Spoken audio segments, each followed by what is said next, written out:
are going to start chapter 4 of geography, and the name of our chapter is map. Okay, so in this chapter we are going to learn all about maps, like different types of map, and how maps are useful to us, and many more. Okay, like maps are very useful for us in finding particular place. So we are going to learn these things in this chapter. So let's start. Map.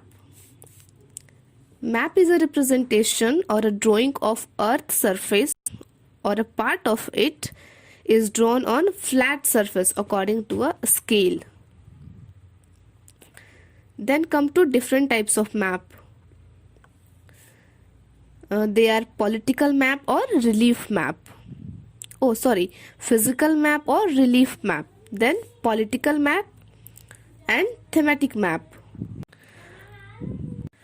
Physical map or relief map. It shows natural feature of Earth such as mountains, plateau, plains, river, ocean, etc. Then political map. It shows cities, towns, villages and different countries and states of the world with their boundaries. Then thematic map. This map shows some specific information such as distribution of forest, industry, etc.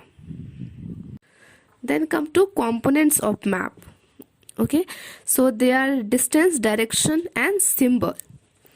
We use these things in our map or while drawing map just for our sake of convenience. Okay, so let's learn about this. Distance. Maps show correct distance between places. We use a scale for measuring distance.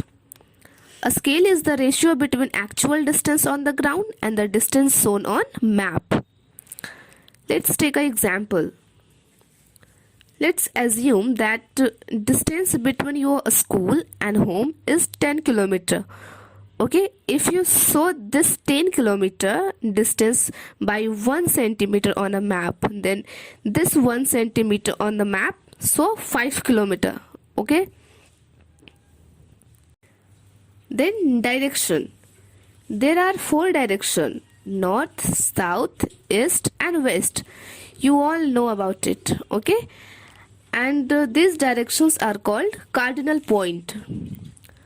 Other 4 intermediate directions are northeast, southeast, southwest and northwest. Then come to symbols. Symbols are very useful to us. Okay, let's learn about it.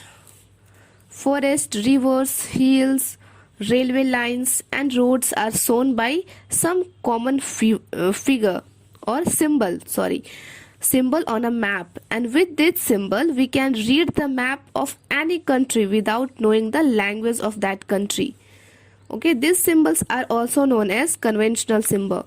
So if you don't know the language of any country, then you can read the map just by seeing the symbols. Okay, then come to a sketch. A sketch is a drawing mainly based on memory and a spot observation and not to a scale. Okay, so it is based on memory. Okay, then come to plan. A plan is a drawing of a small area on large scale. A large scale map gives a lot of information.